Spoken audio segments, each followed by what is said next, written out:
Turn up your sound. We're about to enjoy the second lesson, which deals with money management. I've been watching the Super 15 rugby this season. I've been supporting the Stormers and they're currently top of the log. What makes them a great team is the defense. It's difficult for any opposition to break through to their try line. Even with minimal possession, they manage to win games and hopefully go into to win the tournament. Before you ever think about trading, you need to think defensively. You need to think about managing risk. Many traders, even those with a system, often rely on intuition to determine when to increase position size on a particular trade, always risking different amounts depending on how likely they think the trade is of succeeding. If you risk too much, you're soon going to find yourself without capital.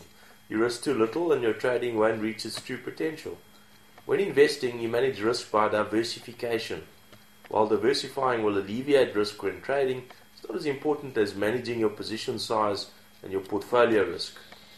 Different trading strategies and systems require different approaches to money management. There's no one-size-fits-all rule to money management, but there are a few golden rules that I'll share with you that really shouldn't be broken when swing trading. Firstly, only trade liquid instruments. Many derivative instruments rely on market makers. You don't want to be in a warrant near expiry with no one on the other side of your trade. That's why I generally only trade CFDs on 30 of the largest, most liquid shares on the JSE. I'm sure that many of you have experienced a situation where your capitalization affected your trading. There's nothing worse than being forced out of a trade because of a margin call and then watching that trade work out hours later. An undercapitalized trader may be unable to implement a strategy due to lack of funds. In this situation, the trader would be unable to derive the potential benefits of the strategy. Before trading, you need to know how much capital you can afford to risk. Don't trade on borrowed money or money you can't afford to lose. Trading is hard enough without having to worry about paying back loans or where the rent money will be coming from. The more capital you have available, obviously the easier it is to trade. So while you may be able to execute a trade with 2,000 Rand, you would not be able to practice proper money management skills. Ideally, you should have a minimum of 50,000 Rand in your trading account in order to practice these principles. However, you can get away with a 20,000 Rand portfolio, but the more capital you have, the easier it is to trade. If you're new to the idea of money management, well, then you're in for a treat.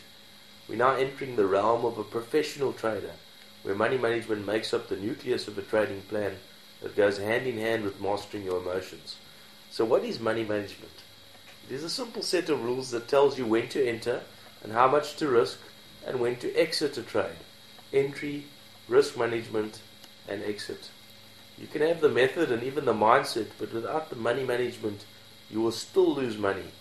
Having the safety net in place protects you from emotional or instinctive trading. It stops you from that go big or go home gambler mentality. We all trade in the hopes of making a profit, but what if the trade goes against you? Do you become frozen like a deer in the headlights, not sure what to do? Some people become married to their trade and they hold it for long periods of time in the hopes that it will someday come back or at least break even. When trading, you need to learn to think defensively. Buffett describes the fullest rule of investing as don't lose money. And then he said that the second rule is don't forget rule number 1. So the only way to ensure that you don't lose money when trading is to manage your risk. Can you imagine losing 14.3 million in one trade? Well, I've had the story related to me of someone who did exactly that by throwing more money at a losing trade when the market crashed in October 2008. This gentleman had made a small fortune going long the Aussie using leverage from 2003 to 2008. He had not experienced a bear market before, and he believed the market would bounce back. It did, but not before he was wiped out. I personally witnessed a trader lose around 340,000 on a Dimension Data warrant in March 2000 by throwing money at it while the share was falling. Eventually the warrant expired worthless. The trader felt just as worthless. His bad trade cost him his girlfriend of many years and his home. These two examples may be extreme, but they're not uncommon. In fact, Nobel economics winners who ran hedge funds have been wiped out because of poor money management techniques. So how do you prevent falling into that trading trap? Let's use an illustration.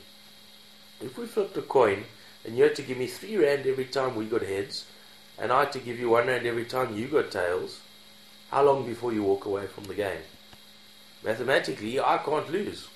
If you stop out at 0.9% and you let your winners run to 2.7% on the underlying, then you cannot lose, even if your method only gives you correct calls 50% of the time. So if I have 10 trades with a 3-to-1 risk to reward ratio, and I win on 5 of those 10 trades, or 50% of the time, I will still make money. If I make 600 Rand on my winners and limit my losers to 200 Rand, I will have 5 winners times 600 Rand for a total of 3,000 Rand, and 5 losers for a total of 1,000 Rand. You still come up 2,000 Rand richer by being wrong half the time. It's very important that you treat your trading like a business and limit your risk so you will have the staying power to be around for the really big moves. Money management will keep you in the game when things turn tough. The two things you have control over are your money management principles and your emotions. So the first rule is to always protect your capital. Think defensively first and then create an offensive strategy that fits within the defensive guidelines. Offense wins games, but defense wins championships. Adhere to the axiom of let your profits run and cut your losers short. The fact is that many novice traders pick the flowers before they bloom and they leave the weeds behind. They hold on to a losing position, hoping and praying that the price will come back and that eventually it'll break even. Trade defensively. Don't worry about making profits. I know that probably sounds strange, but if you manage the trade as best you can, then obviously the profits will take care of themselves. Let's begin with managing the buying process. So you decide to go long or short a specific share. How do you avoid rushing in during the first few minutes of trade, only to find that the trade reaches a stop loss level by the afternoon? Firstly, let me say that opportunities are always identified after the market closes based on patterns on that day's price performance. However, trades aren't entered until the next morning, and then not several minutes after the market has opened, by which time you've had a chance to evaluate the share's price action. The strategy I use is to average into the trade.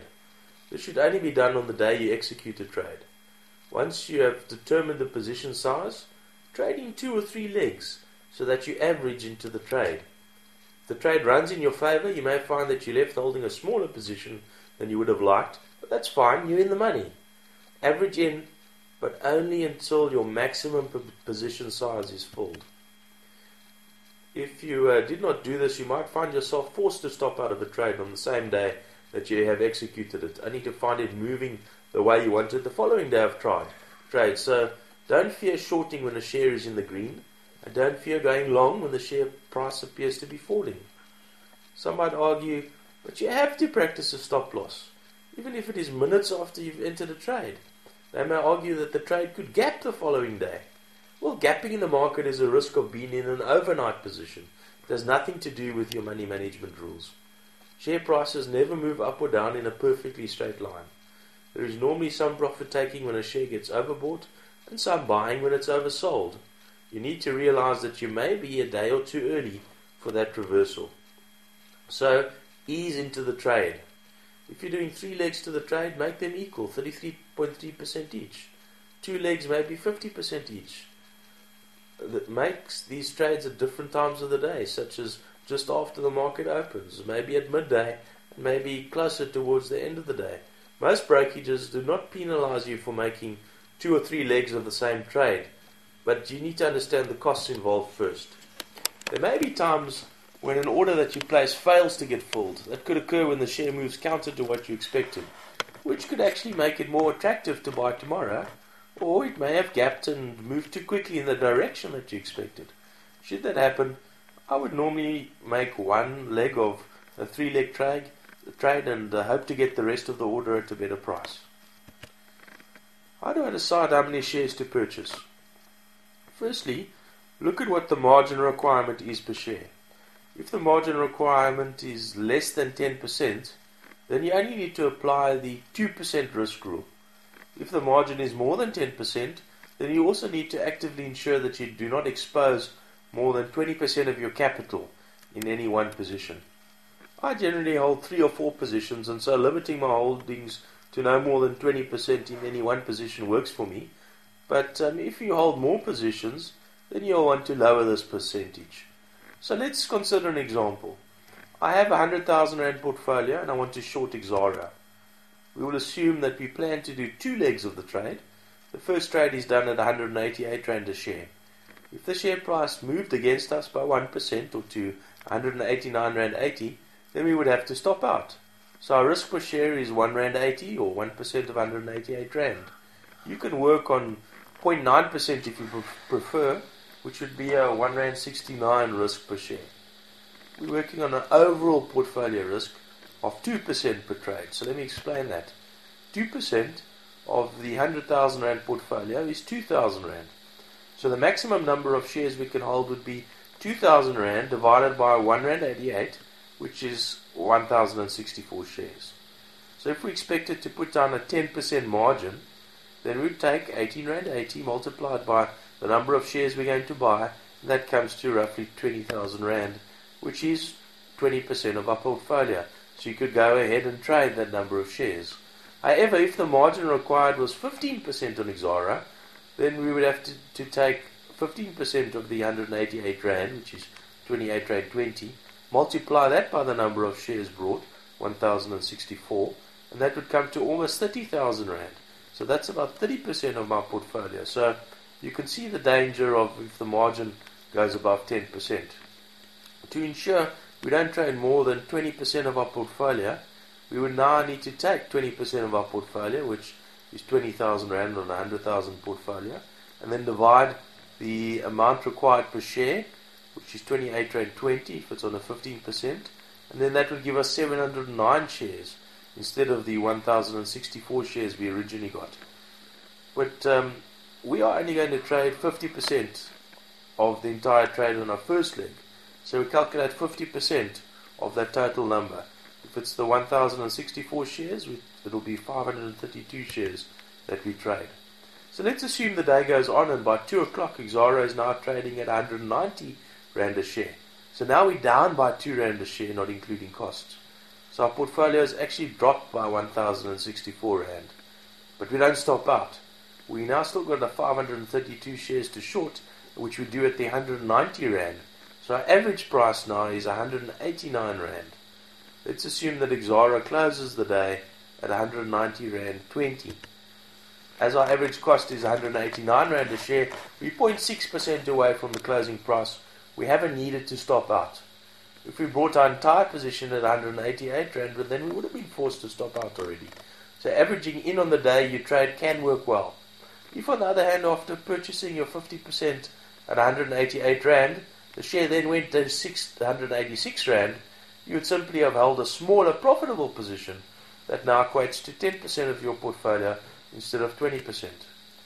Try not to concentrate your trading on just one position. If you find yourself in only 2 trades, still never use more than 20% of your portfolio in each trade.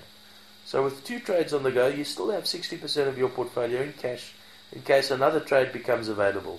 You never want to be forced out of a trade early so that you can make another. Although textbooks tell you to diversify, some even suggesting as many as 20 trades on the go at once, I personally prefer a more concentrated portfolio of 3 or 4 open trades. If you have 10 long trades and the market turns against you and you're forced to stop out, you will have lost at the very least 10% of your portfolio.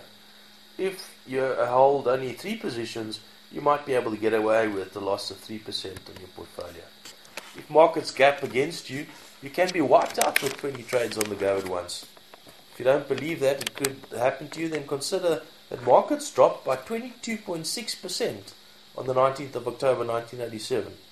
It is true that my position size on each of my 20 trades would be smaller than the position size on my 2 or 3 trades, but you can still limit each trade to 7 or 8% of your portfolio instead of the 20% if you prefer, and hold a little bit more cash. Knowing when to exit is about as important as knowing when to enter a trade. So let's quickly discuss the exit strategy. By placing a stop order, you're defining the amount that you're willing to risk on a trade. If you set your stop too tight, you can be prematurely closed out of a trade that would otherwise be profitable. If your stop is too wide and you have 3 or 4 losses in a row, well, you could end up struggling to regain lost capital. Closing out a position is generally more difficult than opening a position, mostly because of the emotional or the psychological issues involved. For some traders, it is akin to admitting that they got the trade wrong. However, if you don't close out in time, you may find your losses widening. Don't be afraid to take a loss. Just try to keep it small. Many long-term investments are short-term trades that went wrong. You're now stuck, not wanting to turn a paper loss into a real loss. The fact is that losses can widen very quickly. It's better to limit your loss to 1% than have to absorb a 3 or 4% hit on your capital. You need to be able to accept the losses in order to benefit from the gains. Discipline yourself to take small losses. Stick to the game plan of letting your profits run to 2.7 or 3% and limit your losses to 1%. Even if your method of selecting trades is only 50% accurate, you'll still come out ahead of the game. Many traders carry too big a position relative to their available capital, and they trade too frequently for the size of the count. 20% of your portfolio is a good guideline for swing trading. However, the more positions that you have, the less risk, the ease. In such cases, you will lower the maximum size per trade to possibly 10%, even as low as 7%. But don't go too much lower than that, as you will limit your potential. Be realistic about your profit expectations. Watch your psychological responses. If you become elated when a share is moving in your favor, and then depressed when it's not, then greed and fear are overpowering you. Follow your system and don't become emotionally involved. Remember that you're working on a risk of 2% of your portfolio, not a fixed rand amount. So in our example, if our 100,000 rand portfolio dropped to 90,000 rand, then our 2% risk amount drops from 2,000 to 1,800 rand. You don't have to do this adjustment on every leg of a trade, but certainly daily. Let's consider another example using a long position on Aspen at 115 rand a share. So working on a 1% stop loss, our loss per share would be 1 rand 50 or 1% of 115 rand. So on a 90,000 portfolio balance with a risk of 2% of your portfolio, we would take 1 rand 50 and divide it into 1,800 rand. So effectively the maximum number of shares we can purchase of APN or Aspen would be 1,500 shares. And you could average into this trade in 3 legs of 500 shares each. Again, you need to determine what your margin requirement is. Let's assume that APN requires a 9% margin, which is less than 10%, so I don't need to do the limit to 20% of portfolio calculation. Another little refinement that you could add is to factor in brokerage costs as part of your maximum loss. Subtract the brokerage charges from your maximum loss and use the adjusted maximum loss in your 2% risk formula.